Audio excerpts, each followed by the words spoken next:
திமுக கூட்டணியில் தேமுதிக இணைந்ததை வரவேற்று பெண்ணாடம் பழைய பேருந்து நிலையத்தில் தேமுதிக கட்சியினர் பட்டாசுகள் வெடித்து பொதுமக்களுக்கு இனிப்புகள் வழங்கி கொண்டாடி மகிழ்ந்தனர்.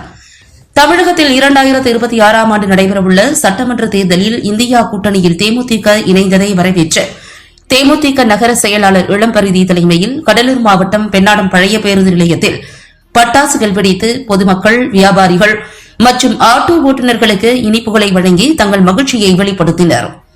இந்நிகழ்ச்சியில் ஒன்றிய செயலாளர் அசோக் ராஜன், அவைத் தலைவர் ரவி, பொருளாளர் சிவசங்கரன், ஒன்றிய அவைத் தலைவர் சிங்கமுத்து, முத்துகிருஷ்ணன் மற்றும் கூட்டணி கட்சிகளான திமுக, விடுதலை சிறுத்தைகள் கட்சி, இந்திய முஸ்லீம் லீக், தமிழக வாழ்வுரிமை கட்சியினர் பங்கேற்றனர்.